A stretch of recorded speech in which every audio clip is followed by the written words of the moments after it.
Hello everyone, I am Dr. Prateek Joshi. Today I am going to talk about different types of knee replacement implants classified based on the degree of constraint that they provide. What do I mean by constraint? Constraint is restriction of any particular movement in any particular direction provided by the implant design. So let us start with the least constrained knee replacement design. So this includes bicruciate retaining knee replacement design. So in this implant we are going to have both ACL and PCL which are intact and normal, and we are going to have intact and normal collateral ligament. This kind of design is rarely used nowadays. The other design included in this category is cruciate retaining design. So in this we are going to preserve the intact PCL which is supposed to be healthy, and we are supposed to have intact collateral ligaments. So now let us talk about the second category of implant design, that is minimally constrained knee replacement design. So in this category we are going to sacrifice the cruciate ligaments, but we are supposed to have intact collateral ligaments.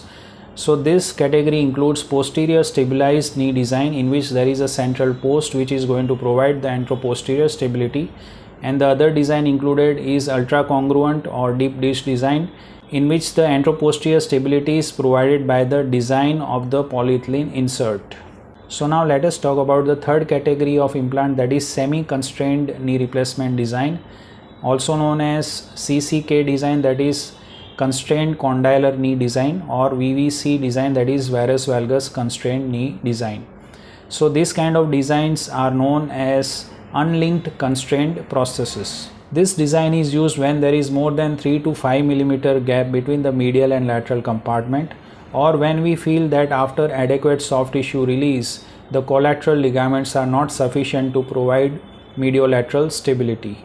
This design has longer and broader central post on the tibial insert, which is going to provide more mediolateral stability.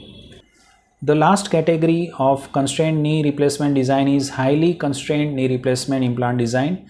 So this includes rotating hinge knee design or fixed hinge knee design. Fixed or rigid hinge knee design is rarely used in today's clinical practice because it leads to high chances of loosening. So this highly constrained knee replacement design basically has connection between the femoral and tibial component, and they are connected to each other, and there is a hinge in between which allows flexion and extension movement.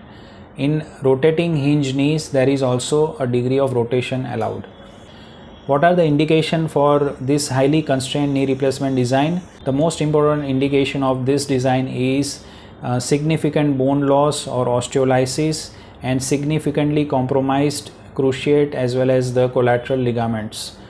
Also, when there is severe valgus or varus deformities, we tend to use this kind of design, and when there is severe arthritis involved with neuropathic joint. In these conditions we are going to use highly constrained knee replacement design. Thanks for watching this video. Do like and share the video and subscribe to the channel. If you have any queries you can post in the comment section.